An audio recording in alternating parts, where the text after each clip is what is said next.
Há exatamente 40 anos atrás, eu saí do cinema simplesmente embasbacado depois de assistir a Rambo, Programado para Matar. Um filmaço que não envelheceu absolutamente nada até os dias atuais. É a respeito desse filme, de tudo que envolveu essa obra impactante. É a respeito disso que eu vou falar nesse vídeo. Presta atenção.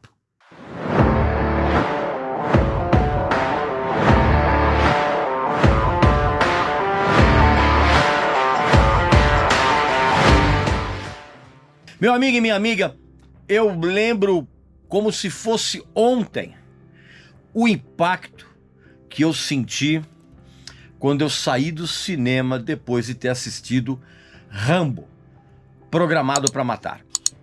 Exatamente 40 anos atrás. E é curioso e talvez seja necessário contextualizar para você entender o impacto que esse filme teve. Você tem que lembrar que o Sylvester Stallone, ele já era muito conhecido naquela época por causa do filme Rocky, um lutador, de 1976. E a atuação dele nesse filme foi tão boa que ele chegou a ser indicado ao Oscar como o melhor ator. Depois que eu tinha visto Rocky, eu de uma certa forma, eu perdi um pouco o interesse na atuação do Sylvester Stallone, porque depois eu comecei a assistir uns filmes que na época eu julguei que eram fracos, como o Fist, tinha um outro, como era o nome? Aqui no Brasil era A Taberna do Inferno, e tanto o Fist quanto A Taberna do Inferno foram lançados em 1978, e depois teve um outro também chamado Falcões da Noite, de 1981, e eu confesso a você, meu amigo e minha amiga, que eu preciso reassistir esses filmes para saber se eu tenho realmente a mesma impressão que eu tinha na época, de que não eram filmes tão legais. Ainda vou fazer isso. Mas eu lembro também de ter assistido no cinema o Rocky 2, né, que era a revanche. E eu lembro que também na época eu não achei tão legal quanto o primeiro Rocky, né? Embora ele fosse mais vibrante, como filme, como história, eu não curti tanto. Mas de uma coisa eu tenho certeza: o Sylvester Stallone na época ele fez um filme chamado Fuga para a Vitória. Se eu não me engano, ele fazia o papel de um goleiro do time de um campo de concentração nazista, que tinha o Pelé. Cara, o filme continua sendo uma comédia completamente involuntária. Isso eu não tenho a menor dúvida. Mas voltando pro Rambo, foi tudo isso que eu acabei de contar para vocês, que estava borbulhando na minha cabeça, quando eu saí do cinema, depois de ter sido, sem querer fazer trocadilho, de ter sido nocauteado. Não pelo Rock, mas pelo Rambo. Na época, eu não fazia a menor ideia de que o filme tinha sido baseado num livro intitulado First Blood, escrito em 1972 pelo David Morrell.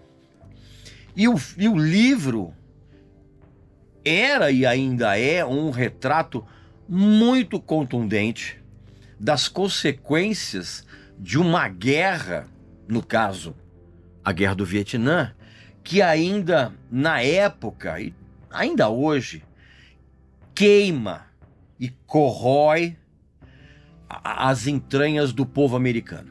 E eu saí do cinema, cara, sem o menor sorriso no rosto. Porque não tinha como você assistir o Rambo e não sentir, mesmo que de uma maneira inconsciente, as dores e da ingratidão e do desprezo. Era exatamente isso, ingratidão e desprezo, que o personagem principal do filme, que é um veterano de guerra chamado John Rambo, que é um ex-boina verde. Para quem não sabe, evidentemente, boina verde é um soldado de elite do exército americano. E o personagem, o John Rambo, ele tinha acabado de viver nas telas, por parte das mesmas pessoas, as pessoas que estavam doentes de um país completamente necrosado, que era a realidade do povo americano, e ele sentia o sofrimento do Rambo por ele receber essa ingratidão, esse desprezo de cidadãos, cara, que ele pensava ter defendido nas terríveis selvas vietnamitas. Eu confesso, infelizmente, eu não cheguei a tomar contato com o livro até hoje. E eu vou tentar corrigir essa omissão num futuro próximo. Mas então o filme, na verdade, a história você já sabe muito bem como é, eu não vou contar. Mas assim, não tinha como você não sentir na pele tudo aquilo que o personagem do John Rambo sentiu ao longo do filme. Um negócio absolutamente pavoroso e injusto, que na verdade era o retrato de como a grande maioria dos veteranos de guerra eram recebidos realmente pela sociedade americana. Não como heróis, mas como párias. Bom, enfim, eu não vou contar o filme aqui pra você, porque você obviamente já sabe, e se você não sabe, você tem que assistir o filme agora, assim que acabar esse vídeo aqui. Meu amigo e minha amiga, agora em novembro, do dia 9 ao dia 25, está rolando a Black Friday da sensacional editora Belas Letras, com muitos livros com descontos incríveis, incluindo um combo maravilhoso, né, o combo Black Sabbath, né, com o livro do Ozzy Osbourne, o livro do Tony Iommi e um novo livro que é Na Estrada com o Black Sabbath, com o relato de 2 roadies contando como é que funcionavam as turnês do Black Sabbath, aquela maluquice toda, com detalhes incríveis.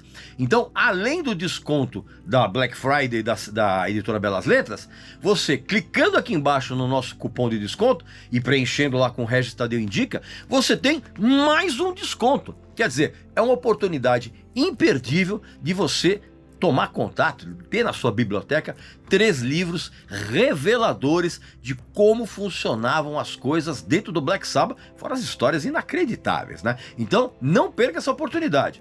Em vez de eu contar a sinopse do filme, você evidentemente já sabe, eu prefiro dizer que o Sylvester Stallone, ele acertou em cheio ao dar vida a esse personagem do John Rambo.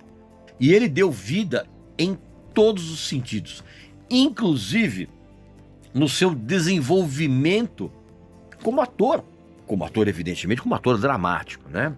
E evidentemente que também aliado a um desempenho físico que até mesmo os fãs que tinham assistido o Rocky, até mesmo os fãs se surpreenderam com o empenho físico do Sylvester Stallone nas cenas em que ele protagonizou esse personagem. E curiosamente, eu fui pesquisar um pouco a respeito dos bastidores desse filme aqui para fazer esse vídeo, e eu acabei descobrindo que, na verdade, há alguns fatos que foram muito pouco divulgados desde o lançamento do filme até agora. Aliás, coisa que eu adoro fazer é pesquisar fatos de bastidores para depois contar para vocês lá no clube de membros VIP. Que você pode clicar aqui embaixo, se tornar sócio, e você vai ter acesso a um monte de vídeos, séries novas, tudo exclusivo, cheio de informações que só quem é sócio do grupo pode ter acesso, tá? Então não esquece, clica aqui embaixo e seja membro e escolha o seu plano. E então, pesquisando a respeito dos bastidores desse filme, eu descobri histórias bem interessantes. Por exemplo, que o projeto do filme foi oferecido a vários diretores e todos eles recusaram. Inclusive, astros da época foram convidados a fazer o personagem John Rambo e recusaram. Como, por exemplo, o Clint Eastwood e o Al Pacino. E aí, esse filme só surgiu depois que ele foi chancelado pelo Sylvester Stallone, que já era um astro bem famoso na época. E aí o filme saiu do papel.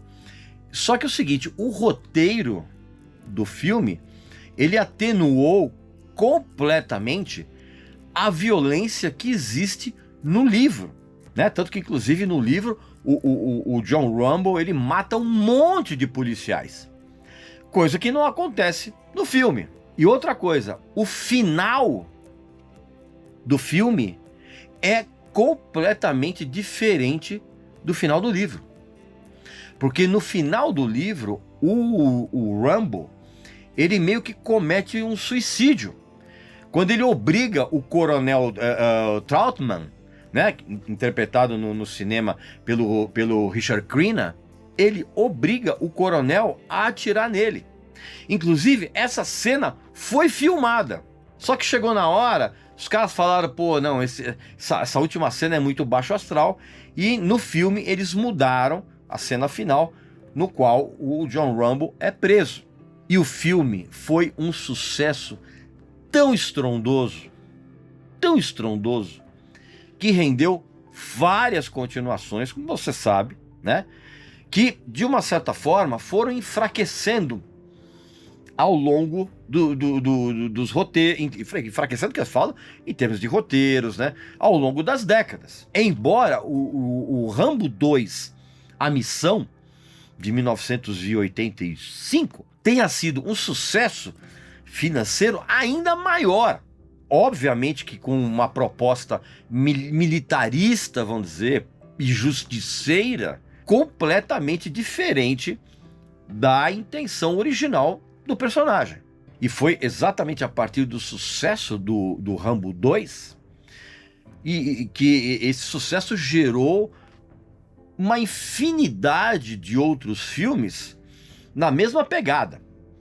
Como, por exemplo, um filme que eu acho divertidíssimo, que é o Comando para Matar, com o Arnold Schwarzenegger, que saiu também em 1985. Sem contar os vários filmes nessa linha que revitalizaram a carreira do Chuck Norris. Nunca a expressão exército de um homem só fez tanto sentido quanto naquela época.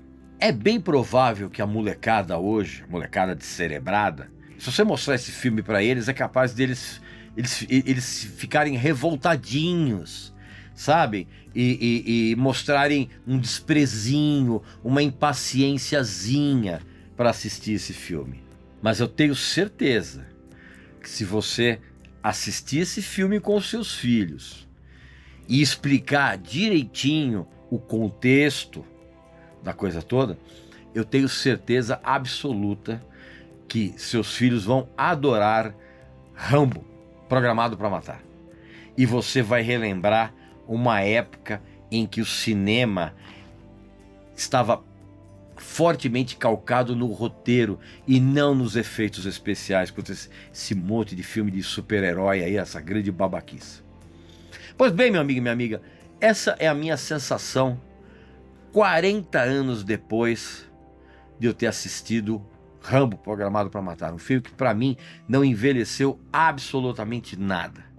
Aqui nos comentários, coloca o que você pensa a respeito desse filme, o que você achou na época e agora, se você assistiu recentemente. Ah, e claro, também não deixa de fazer a sua inscrição aqui no canal, beleza? Então um abraço, saúde para você, para sua família, para seus amigos e até a próxima.